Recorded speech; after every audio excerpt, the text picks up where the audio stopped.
Storytime about my racist sister-in-law. So for context, I'm biracial. My mother is black and my father is white. Although my parents are happily together now, there was a period in time where they were separated due to racism from my father's side of the family. Seeing this as a child opened my eyes to racism rather quickly, and especially because my father's side would commonly refer to me as things like half-breed, or they would just flat out make fun of me because of my light-skin complexion. Now, to give you an idea of my skin tone, I'm literally the same color as Zendaya, but mildly darker. I say all this to say, my experience with racism at an early age triggers me beyond belief, and I'm still working on how I react to it. With that being said, my fiance and I have been together for 6 years, and we just had our first child, a daughter, in 2017. He has 2 sisters, an older sister who we'll call Chelsea, and a younger sister who we'll call Angela. His sister Chelsea is what we would call bestie material. When I need my hair done, she's my go-to. When I need someone to hang out with or talk to, she's always available. And when I need help with my daughter's hair, she's the person I trust. His sister Angela, on the other hand, has always been a bit put off by me. Like, she always treated me funny, and by funny I mean I've made several attempts to bond with her, to talk to her, to hang out, and she just always either declines or completely ignores me. I've asked my fiance several times about it, but he claims he doesn't understand it because she adores my daughter and my daughter seems to adore her. So I figured I'd just ask her myself. You will not believe how that shit blew up in my face.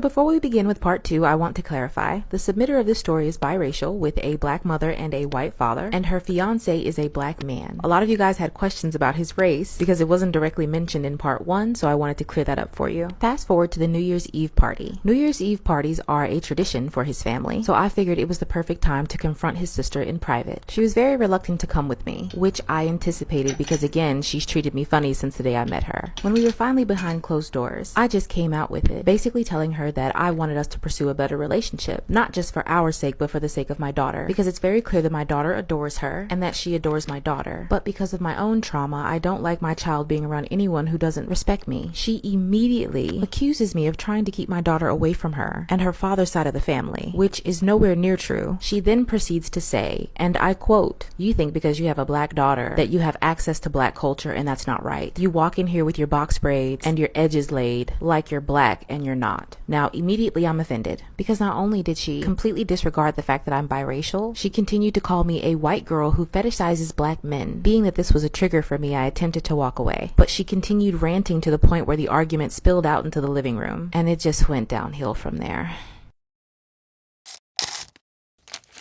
So after the argument spilled out into the living room, my fiance and the rest of his family noticed immediately. Instead of continuing to engage with her, I packed up my things, gathered my daughter, and got ready to go. I decided right then and there that my daughter would no longer be spending any time with my fiance's sister. But before I could actually get out of the door, my fiance spoke up, basically telling her that she was out of line and that if she couldn't respect me or our relationship, he would simply cut her off. Now, me being me, I did not want this for his family. I could cut her off easily because she wasn't actually related to me, but she was his flesh and blood, and I didn't want to make things more complicated for him and their relationship. She said a few hurtful things to him, but then his mother and his other sister actually chimed in to defend him and me. I can't lie and say that I wasn't surprised, because I'm used to seeing families torn apart by racism, discrimination, and prejudices, but I was overjoyed to see that they were standing up for me. Sadly, to this day, Angela doesn't really come to any of the family functions anymore, and if she does, she completely ignores me, my child, and my fiance. Personally, I'm hoping one of these days she puts it all behind her and we can have a civilized conversation, because I'm sure there's more to it than me being biracial. I genuinely want to get to the root of the problem so that we can be better and have a better environment for my daughter. Until then, at least the side comments have stopped. I just hate that my daughter is too young to understand the situation and doesn't understand why she can't see her favorite aunt anymore.